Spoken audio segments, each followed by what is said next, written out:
almost, but not quite, perfectly human in appearance and motion, people's reactions changed. What had once been admiration turned to discomfort and sometimes even revulsion. That emotional dip, that drop in affinity, is the uncanny valley. We like things that resemble us up to a threshold, but once something crosses that threshold and starts to seem too human, but still off in some subtle way, too smooth, too dead-eyed, too stiff, we recoil.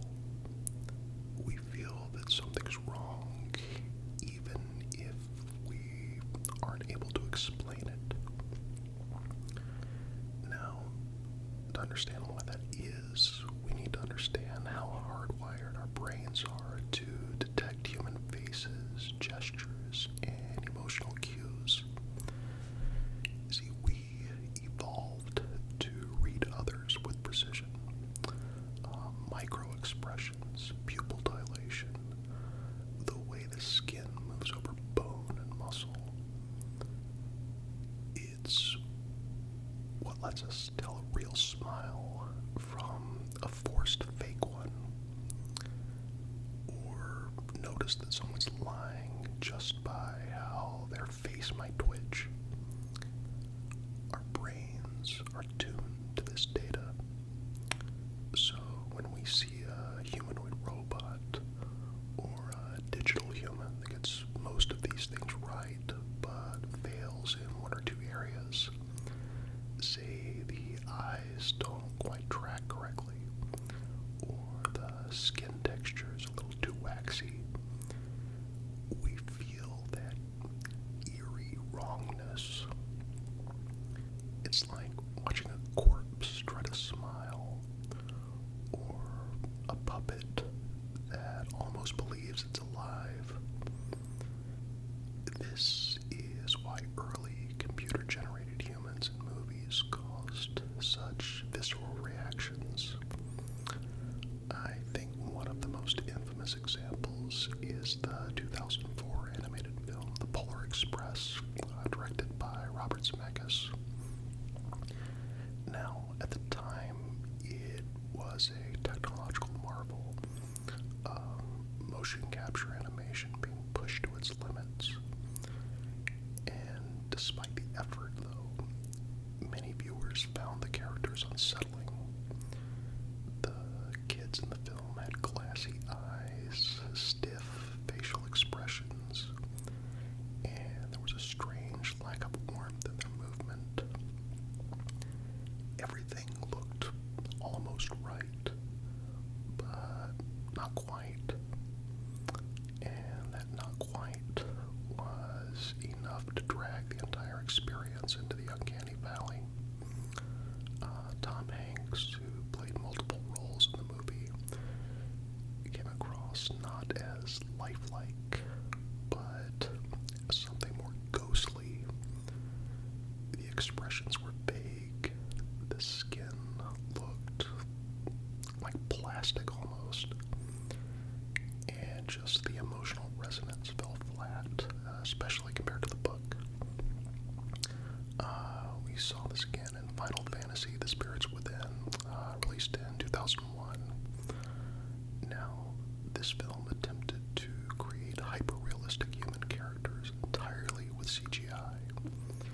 And while the rendering was groundbreaking for its time, audiences felt a little disoriented. The main character was supposed to be expressive and emotional, but many viewers just couldn't connect with her. Something about her movements and expressions just didn't add up. The skin moved strangely. The eyes were pretty much dead. The valley had claimed another victim. Now, even more recently, we've seen similar responses and attempts to resurrect or de-age actors using CGI. a Star Wars story where Grand Moff Tarkin was recreated with CGI based on the late Peter Cushing. Sorry, the late great Peter Cushing. Now, the rendering was impressive, no doubt, but something about it just didn't sit right. It looked slightly off, more like a puppet than an actual person. The same goes for the digital Carrie Fisher at the end of the same movie. These reconstructions are getting better every year, but they still teeter on the edge of believability. Even in The Irishman, where Robert De Niro was digitally de-aged, the face may have looked younger, but the physicality, his movement, the weight of his body, it betrayed the illusion. We're not just seeing with our eyes, we're perceiving with a lifetime of embodied experience. So, all that being said, what does it take to climb out of the uncanny valley? What kind of technology do we need to make these digital humans and robots indistinguishable from the real thing? Not just to the eye, but to the brain and to our intuitions. The answer isn't simple, because the problem isn't just visual fidelity, it's behavioral fidelity, it's emotional coherence, and it's that minute physical realism that they need to get down.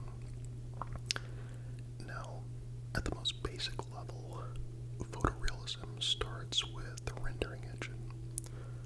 We've already seen dramatic improvements in real-time rendering thanks to advances in ray tracing and AI-driven upscaling.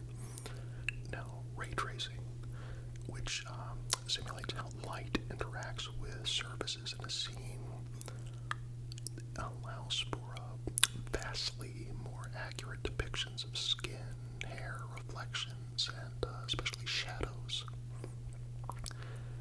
The subtleties of how light diffuses through skin, subsurface scattering, are crucial in making a digital face feel alive. But even with perfect lighting and texturing, that's still just a mannequin. The real trick lies in motion, how things move, how muscles flex, how expressions form. Now, that's where advanced motion capture comes in. Today, we use facial rigs that track hundreds of points across an actor's face. It records the tiniest twitches and shifts. High-fidelity mocap combined with neural networks trained on massive data sets of human expressions can begin to approach lifelike motion. But there's always noise. There's always something too smooth or too jerky. We need more dynamic, context-aware animation systems. Ones that don't just replay recorded expressions, but simulate the inner emotional state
isn't just a collection of bones and muscles.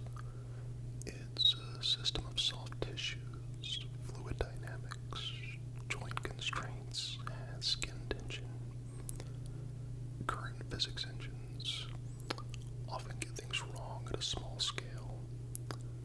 The jiggling of cheeks when someone laughs, the stretching of skin around knuckles, the compression of flesh against a surface. These details add up.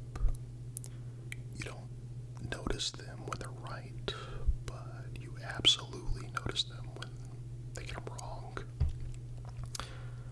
Solving this requires both more sophisticated simulation tools and more raw computing power, possibly even neural rendering, where AI fills in missing realism based on learned models of real people. Of course, photorealism isn't just visual, it's auditory too. Voice synthesis has come a long way. Tools like voice cloning and speech synthesis can replicate individual voices with amazing accuracy. But matching tone, emotion, timing, and breath, making someone not just sound human but feel human, requires a marriage of deep audio modeling and emotional AI. The rhythm of speech, the hesitation before dropping a hard truth, the subtle inflection that makes a statement a joke or a threat. These aren't just technical challenges, they're profoundly human. They're ethical questions as well, especially as we get closer to bridging the valley. If we can create digital humans who are indistinguishable from real people, what does that mean for trust, identity, and consent? What happens when deepfakes become so advanced they can pass for authentic memories? What happens when we can resurrect loved ones or historical figures with perfect emotional mimicry? Will we still be able to trust our senses? Or will we become prisoners of our own illusions? The Uncanny Valley isn't just a technological hurdle, it's a mirror. It reflects how much we rely on tiny cues to navigate our world. It also reflects how deeply we fear things that pretend to be alive but aren't. Climbing out of the valley isn't just about better code or faster chips. It's about understanding the human psyche at a level we've never reached before. It's about empathy, emotion, and the mysterious bridge between what we perceive and what we feel. In time, we will probably cross that bridge.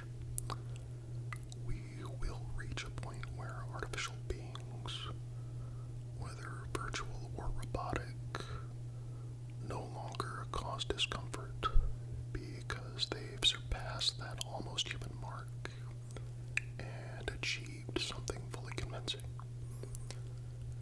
But even then, we may find that what we built doesn't just mimic life, it changes what we think life is. Because once we live in a world where the line between the real and the simulated is blurred beyond recognition, we may discover that the Uncanny Valley wasn't just about them. It was about us. If you enjoyed this video,